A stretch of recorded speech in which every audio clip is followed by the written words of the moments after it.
Hello students, welcome to Stenobuddies. The dictation will start in 5 seconds.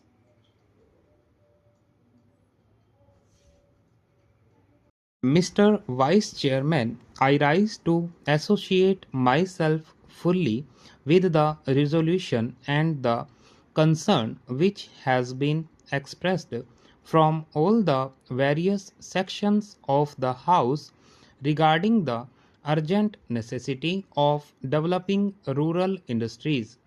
As time passes by, we are reaching a situation in our rural areas where something desperate needs to be done immediately if we want to preserve the social stability of the country and also to see that full use is made of the time and talent of the people in the rural areas which go waste today, as has been pointed out in the resolution.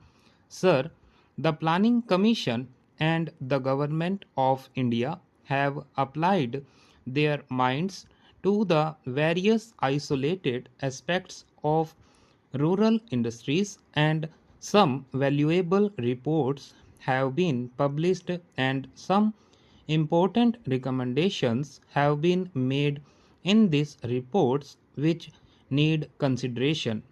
But unfortunately, there is no high level decision regarding the various issues which face the country as far as the problem of rural industrialization is concerned. We are not quite clear as to what, first of all, rural industries mean and what rural industrialization implies. Does rural industrialization mean the utilization of local resources in order to meet the local needs? Or does rural industrialization imply the creating of surplus in the rural areas which could be exchanged with the surplus in other centers of the country and thereby create a richer life for the rural areas? Various opinions have been expressed with regard to this problem, but there is no authoritative determination of the policy regarding the meaning of rural industrialization. It has been suggested that if such import of capital and skill from urban centers were to mean merely the multiplication of industrial centers in the rural areas, such an industrialization of the rural areas would nullify the advantages that are likely to accrue as a result of the rural industrialization. The time has come when some decision has to be taken as to what we really mean by this rural industrialization.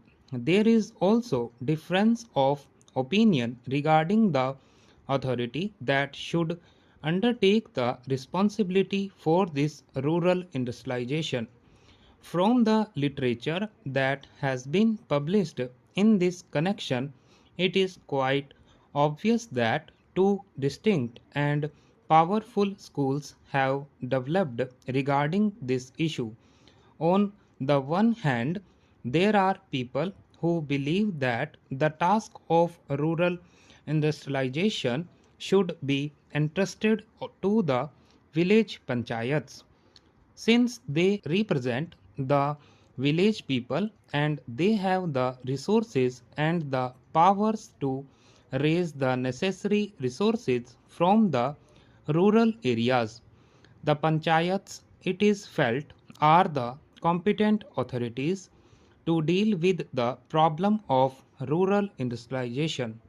Equally strongly, it has been argued by others that cooperatives are the right answer to the question as to which should be the authority that should deal with rural industrialization.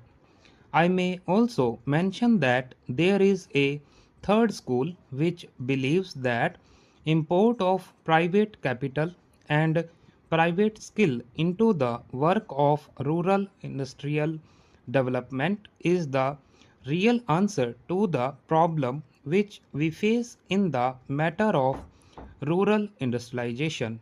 Here again, some authoritative determination of the policy has become necessary because, in the absence of such a policy, ad hoc decisions are taken which sometimes cancel each other, and therefore the rapid progress which we hope and wish for in rural industrialization becomes impossible. Then again, there is the further question of protection that may be necessary for rural industries in view of the lack of the internal economy from which rural industries would suffer. Whatever may be the answer to the first two questions, Professor Malkani has already referred to this question and various suggestions have been put forward, but all these suggestions require some detailed consideration as there are a large number of difficulties in implementing any one of these suggestions. Demarcation of markets and the imposition of taxes in order to see that goods from the urban centers do not reach the rural centers in unfairly competitive conditions are some of the suggestions that have been made.